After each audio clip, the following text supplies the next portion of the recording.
말씀은 요나서 4장에서 봅니다.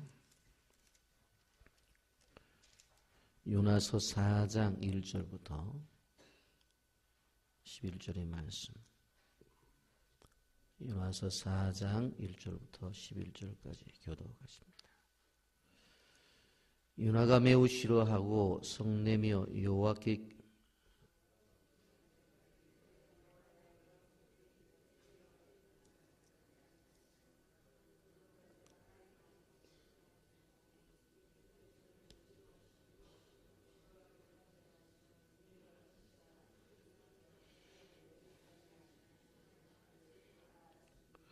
여호와여 원하건대 이제 내 생명을 거두어 가소서. 사는 것보다 죽는 것이 내게 나음이다 하니 요나가 성읍에서 나가서 그 성읍 동쪽에 앉아서 거기서 자기를 위하여 초막을 짓고 그 성읍에 무슨 일이 일어나는가 보려고 그 그늘 아래 앉았더라.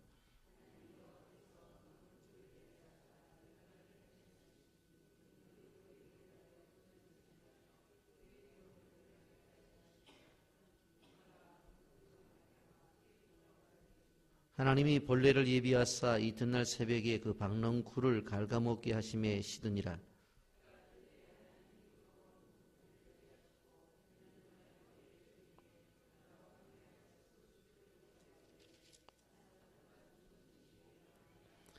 하나님이 요나에게 이르시되 내가 이 박넝쿨로 말미암아 성내는 것이 어찌 옳으냐 하시니 그가 대답하되 내가 성내에 죽기까지 할지라도 옳으니이다 하니라.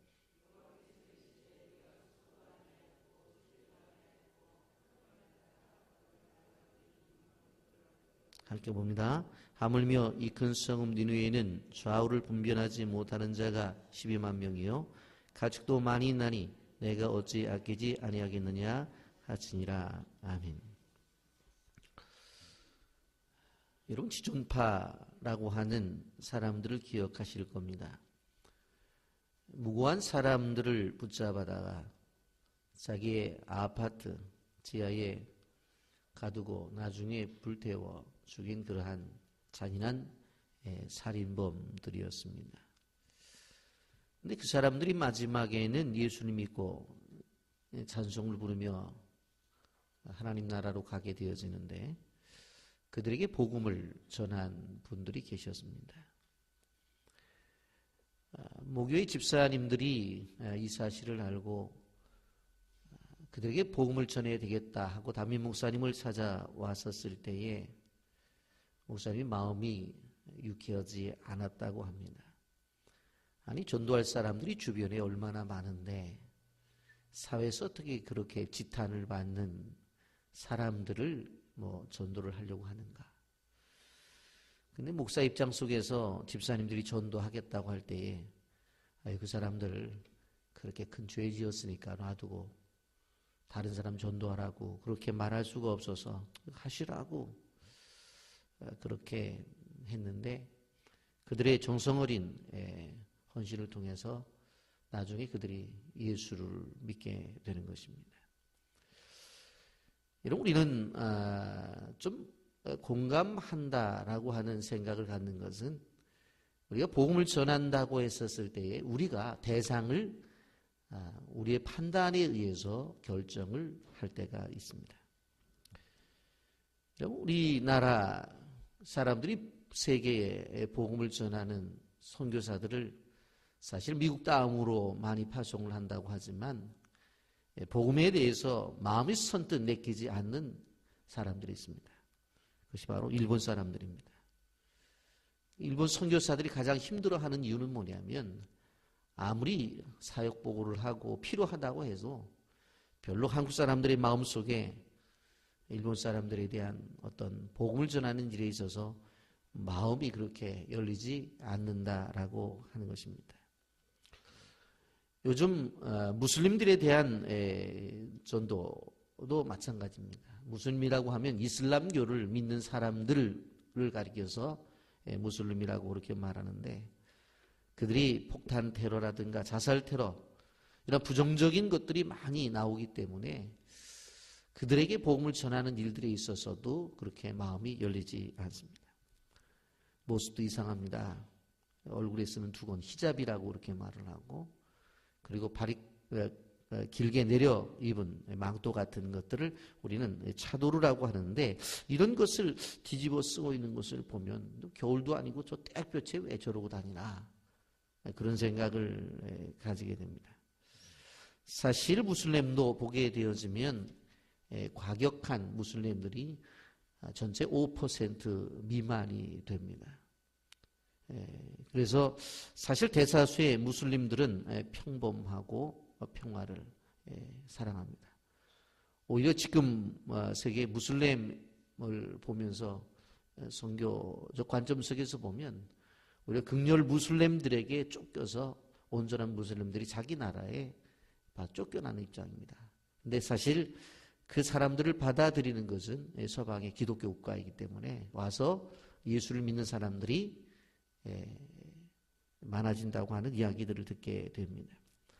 사실 히잡이나 차도르 같은 경우도 그들의 문화입니다. 사실은 여러분, 우리가 지금은 잘 입지 않지만 한복을 입는 것도 다른 나라 사람들이 바라보게 되었지는 아름답게 볼 수도 있지만 무지하게 거추장스럽게 느낄 수 있습니다. 저 왜 저렇게 그 거추장스러운 걸 저렇게 입고 매일매일 다닐까? 그래서 한복을 입고 일을 하는 사람들도 그냥 일하지 않고 명절 때 보면 허리에다가 끈을 하나 묶어놓고서 일을 하는 것을 보게 됩니다. 이게 다 문화의 차이입니다. 여러분, 이러한 어떠한 문화적 어떤 차이도 있을 수 있고 다른 종족 대상에 대한 선입견도 가질 수가 있습니다. 근데 그것은 우리의 마음이고 또 하나님이 생각하는 하나님의 마음은 어떠하신가 하는 것이 무엇보다도 중요하다고 하는 것입니다. 요나가 니네를 다니면서 40일이 지나면 이 니네가 멸망한다고 메시지를 전했어요. 하나님의 명령에 의해서 나가서 전했어요. 그랬더니 그들이 돌아오는 거예요. 근데 돌아왔을 때에 자기가 전한 복음에 의해서 사람들이 돌아온다고 하면 야, 정말 역사가 나타나는구나, 그렇게 생각해야 됐었을 텐데 오늘 1절에 보면, 여기 보면 요나가 매우 싫어하고 성냈다, 그렇게 표현을 하고 있습니다. 싫어했다고 그랬어요. 우리 직설적인 표현을 하면 성냈다는 거에 뭐예요? 뿔따구가 났다는 거예요. 기뻐해야 되는데 화를 내요. 니네 사람들이 구원을 받았다는 사실이 화가 나요. 바로 하나님이 그들을 향해서 자비와 긍휼을 베풀었다는 사실에 대해서 바로 화가 나는 거예요. 여러분, 2절에 어떻게 보면 요나는 알고 있었어요. 그래서 2절에 이렇게 고백하잖아요. 다 같이 함께 읽어볼까요? 시작. 여호와께 기도하여 이르되 여호와여, 내가 거기에 있을 때 이러하겠다고 말씀하지 아니하셨나이까? 그러므로 내가 빨리 다시스로 도망하여 싸우니 주께서는 은혜스러우시며 자비로우시며 노하기를 더디하시며 이내가 그 시사 뜻을 돌이켜 재앙을 내리지 아니하시는 하나님이신 줄을 내가 알았으니. 내가 워낙 고국에 있을 때 하나님이 니느웨로 가라고 하셨을 때 내가 다시스로 도망한 이유가 있습니다. 분명히 가서 하나님의 말씀을 전하면 이들이 돌아올 것을 내가 알았습니다. 왜냐하면 하나님은 은혜로우신 분 아닙니까? 자비로우신 분 아닙니까? 노하기를 더디하시는 분 아닙니까? 인애가 크셔서 뜻도 돌이키시는 분 아닙니까? 재앙을 내리는 것을 그치실 분 아닙니까? 난 알았습니다. 그래서 원수의 민족인 그 아수, 그리고 수도인 니느웨 성이 멸망하기를 바랬다는 거예요. 여러분, 우리가 기억해야 될 것은 이런 하나님의 사람임에도 불구하고 자기의 의식이 바뀌지 아니할 수 있다는 거예요. 이게 오늘날 우리가 가지고 있는 문제예요. 여러분, 요나 선지자 같으면 요즘 무슨 얘기예요? 목사님이란 말이에요. 그런데도 복음을 전하라고 하는 하나님의 부르심, 콜링에 의해서 선지자가 되었어요. 목회자가 되었단 말이에요. 그런데 지금 죽어가는 백성들이 있다고 해서 복음을 전하라고 하는데도 불구하고 어떻게 해요? 싫다는 거예요. 죄송한 얘기입니다만은 저희 교회가 이제 사실은 위험한 지역에 선교를 하고 있잖아요. 그래서 주변에 있는 목사님들 한번 이번에 같이 가자고 권고를 드릴 때가 있어요. 그리고 지난번에 노회에서도 이제 목사님, 장로님들이 팀을 이루어서 공식적으로 간 일이 있습니다. 그때 좀 지원을 좀 하는 분들이 주변에 다른 분들하고 좀 같이 가자고 그렇게 요청을 했는데 몇몇 목사님들이 무서운데 그런데 어떻게 가냐고. 목사님들 가지 말라고 큰일 난다고. 인터넷 들어가 보라고. 민다나오는 시커멓게 여행 금지 구역으로 돼 있는데 어딜 가냐고. 그런 분들이 없는 게 아니라 계시단 말이에요. 그게 다른 목사님들이 가서 죽으면 순교야. 그리고 갔다 오신 분들도 계신데 사실 이 요나도 자기의 생각에 갇혀서 그걸 떨쳐버리지 못하는 거예요. 자기가 가지고 있는 사고와 가치관에 붙잡혀 가지고는 하나님의 뜻도 저버리는 거예요. 결국 물고기 뱃속에 집어넣었다가 나오니까 할 수 없이 가는 거예요. 여러분 신앙생활이라는 게 뭐냐면 신앙생활에는 내 중심에서 하나님 중심으로 생각이 바뀌어지는 게 신앙생활. 성경 찬송 그냥 가지고 다닌다고 해서 신앙생활이 아니에요. 교회에서 직분을 받았다고 해서 신앙생활이 아니고 그 사람들이 믿음이 좋다고 생각하면 안 돼요. 여러분 믿음이라고 하는 것, 신앙이라고 하는 것은 뭐냐면 내 중심에서 내 사고와 가치관에서 그것 자체가 무엇으로 바뀌어지는 거예요? 하나님 중심으로 하나님이 무엇을 원하시는가를 늘 생각하면서 내 것을 저버리고 하나님 쪽으로 옮겨지는 거. 이게 신앙생활이에요. 그냥 성경 찬송 가지고 늘 다닌다고 저 사람 신앙생활 잘하는 사람이야. 그런 관점은 아니에요. 그걸 아셔야 되는 거예요. 내가 가장 무겁게 중요하게 생각하는 것. 그게 내 중심에서 누구 중심으로? 하나님 중심으로 바뀌어지는 것. 인생의 주인이 내가 아니라 하나님으로 바뀌어지는 것. 여러분 교회를 다니는 사람들 가운데서도 여전히 예수님을 문 밖에 세워둔 분이 있다는 것을 우리는 알아야 돼요. 계시록 말씀에 뭐라고 그랬어요? 내가 문 밖에서 문을 두드리노니 문을 열면 들어가는 거예요. 여러분 성화 그림에 보면은 밖에는 문고리가 없어요. 그렇기 때문에 안에서 문을 열어야지만 들어가시는 것이지 문을 열어주지 아니하면 들어갈 수가 없단 말이에요. 여러분 요나가 그랬어요. 하나님의 생각 알았어요. 그런데 하나님 보고 그렇게 해서는 안 된다는 거예요. 자기의 생각이 하나님의 생각보다 더 우선되었다는 거예요. 그래서 그들이 회개하니까 극단적인 말까지 하잖아요. 3절에 여호와여 원하건대 이제 내 생명을 거두가소서 사는 것보다 죽는 것이 내게 나음이다. 뭐라고 말해요? 지금 니네 백성들이 구원을 받으니까 뭐라고 말해요? 나 죽여달라는 거예요. 죽여달라는 거예요. 여러분 믿음이 좋다는 게 무엇입니까? 믿음이 좋다는 것은 다른 것이 아니에요. 하나님의 마음을 이해하는 거예요. 그게 믿음이 좋은 거예요. 여러분 자녀들이 성장하게 되어지면 어디서 표시가 나요? 부모의 마음을 아는 것으로부터 시작이 되어지는 거예요. 그러니까 성숙된 그리스도인이라고 하는 것은 어떤 사람인가 하면 자기 중심적인 생각에서 하나님의 마음을 알아가는 거예요. 하나님의 뜻을 알아가는 거예요. 그 속에서 일이 있는 거예요. 일. 그냥 무조건 일을 한다고 해서 좋은 게 아니라 뭐예요? 하나님이 좋아하는 일을 하는 거예요.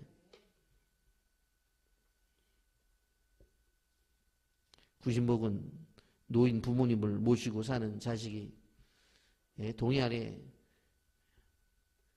휴가 갔다 오면서 정말 질 좋은 그리고 정말 구하기 힘든 오징어를 사다가 선물로 드렸다고 한다면 그게 바람직한 선물이냐는 거예요.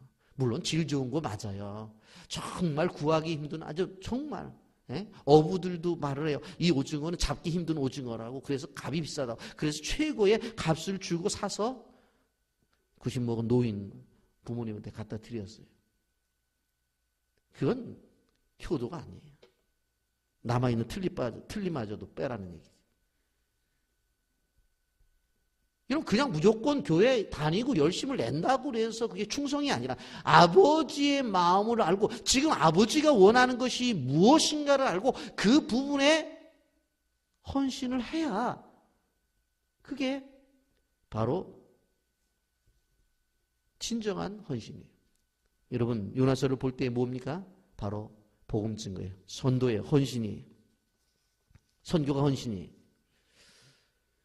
요나가 복음을 전하고 수많은 백성들이 돌아오니까 돌아오긴 돌아오는데 저들이 나중에 어떡하나 한번 보려고 동산 언덕에 올라가서 초막을 지어요. 누구를 위해서? 자기를 위해서 지었다고 그렇게 말을 하죠. 여러분 5절 요나가 성읍에 나가서 그 성읍 동쪽에 앉아서 거기서 자기를 위하여 초막을 짓고 그래서 지금 끊임없이 하나님은 니느웨 백성들을 위해서 사역을 하고 있는데 요나는 마지막 타에서 나가서 전하지만 지금 한 일은 누구를 위해서? 자기를 위해서 일하고 있어요. 하나님의 생각과 자신이 달라요. 하나님의 방향과 달라요. 하나님은 끊임없이 니느웨 백성들을 향해서 손을 내밀고 니느웨 백성들을 향해서 나가고 있는데 요나는 자기를 위해서.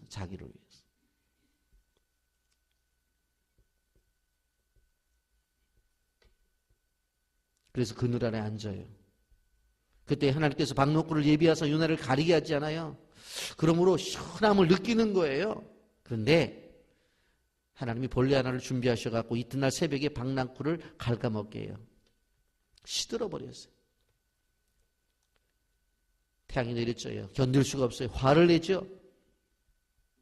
죽을 지경이라고 말을 해요. 9절에 하나님이 요나에게 이르시되 내가 이 박노꿀로 말미암아 성내는 것이 어찌 옳으니 하시니 그가 대답하되 내가 성내에 죽기까지 할지라도 옳으니라. 아니 그걸 누가 준비한? 하나님이 준비한 거잖아요. 그렇죠? 박노꿀을 하나님이 준비했다가 하나님이 벌레를 준비해서 갉아먹게 했어요. 그러면 그 새벽에 그래서 아침 낮에 일어나 봤더니 박노꿀이 죽었어요. 그러면 어제 받은 은혜만 해도 감사하잖아요. 그런데 왜 자기가 준비한 게 아닌데? 그래서 요나를 향해 하나님 말씀하세요. 여기 보면 10절 11절 여호와께서 이르시되 내가 수고도 아니하였고 재배도 아니하였고 하룻밤에 났다가 하룻밤에 말라버린 이 박노꿀을 아꼈거든 하물며 이 성읍 니느웨는 좌우를 분별하지 못하는 자가 12만 명이요 가축도 많이 나니 내가 어찌 아끼지 아니하리요. 생명. 그것이 더 중요하다는 거예요. 박노꿀을 하나 아끼는 그러한 심령들. 박노꿀과 비교도 안 되는 12만 명의 생명들이 있는데 그거 아끼는 거 당연하지 않느냐. 그렇게 자기의 경험을 통해서 말씀을 하시지만 그래도 뭐라고 말을 해요? 여러분 얼마나 요나가 못됐느냐. 하물며 이 큰 성읍 너희는 좌우를 분별하지 못하는 자가 12만 명이요 가축도 많이 나니 내가 어찌 아끼지 아니하리요. 그렇게 얘기했는데 내가 성내 죽기까지 할지라도 옳으니라. 내가 생각하는 거 옳습니다. 고집세요. 자, 성경 펴놓고 저 따라서 해서요. 요렇게 해보세요. 요렇게 다 손 펴보세요. 다 손 다 갖고 계시잖아요. 손 안 닦아도 괜찮아요. 이렇게 하세요. 왜 안 하세요? 이렇게 하시라니까. 저 보이도록 이렇게 보세요. 성경을 해서 요것이 나다. 요것이 누구예요? 요것이 나예요. 하나님의 역사가 나타나고 하나님의 기적이 나타나는 현장 속에서도 자기 마음에 안 들면 싫다는 거예요. 요게 누구예요? 요게 나예요. 이런 사람 많습니다. 교회 안에 많아요. 직분자들 가운데도 많아요. 왜? 요나 선지자도 그런데 선지자도 이런데 뭐 목사님도 있고 장로님도 있고 안수 집사님도 있고 권사도 있고요. 많아요. 선교사도 있고. 없는 거 아니에요.